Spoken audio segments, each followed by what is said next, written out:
सास बहू की कहानी। गांव रामपुर में एक विधवा महिला सवित्री देवी अपने इकलौते बेटे राजेश के साथ रहती थीं।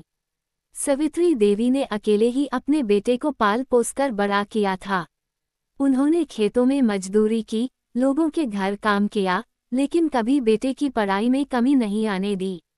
राजेश जब सरकारी नौकरी में लगा तो सवित्री देवी की आंखों में गर्व और संतोष था। कुछ समय बाद सवित्री देवी ने अपने बेटे की शादी एक अच्छे घर की सीधी सादी लड़की सीमा से कर दी। सीमा पढ़ी लिखी और संस्कारी लड़की थी। उसने आते ही पूरे घर को संभाल लिया। शुरुआत के कुछ महीने बहुत अच्छे गुजरे, लेकिन जैसे जैसे समय बीतता गया, सास और बहू के बीच अनबन शुरू हो गई। सवित्री देवी को लगता था कि अब बेटा पहले जैसा नहीं रहा। वो पहले उनके हर कहने पर चलता था, लेकिन अब छोटी छोटी बातों में सीमा की राय लेता है।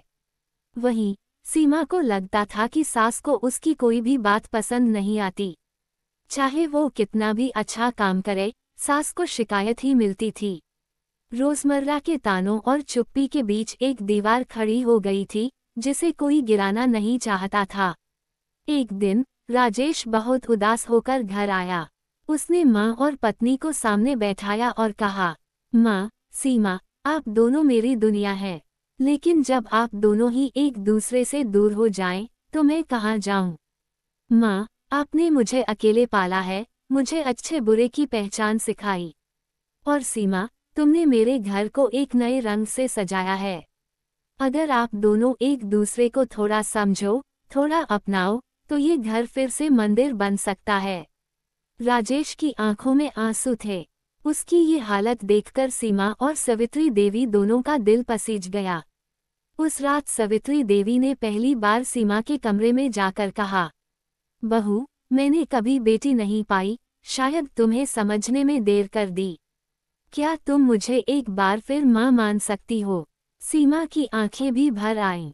उसने सास के पैर छुए और कहा, माँ, मैं तो खुद एक माँ की ममता के लिए तरसती रही।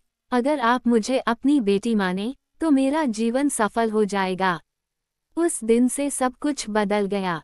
अब सास बहू साथ में खाना बनाती, मंदिर जाती, एक दूसरे की बातों को ध्यान से सुनती। सवित्री देवी सीमा के मायके फोन कर उसका हाल पूछती, तो सीमा अपने हाथों से माँ के लिए स्वेटर बुनती। गांव में हर कोई कहता, देखो, सवित्री देवी और उनकी बहू जैसे माँ बेटी हों। सीख, रिश्तों को निभाने के लिए सिर्फ खून का रिश्ता नहीं, समझदारी और दिल का रिश्ता जरूरी होता है। सास बहू अगर एक दूसरे को प्रतिद्वंद्वी नहीं, बल्कि साथी माने, तो उनका रिश्ता सबसे खूबसूरत बन सकता है।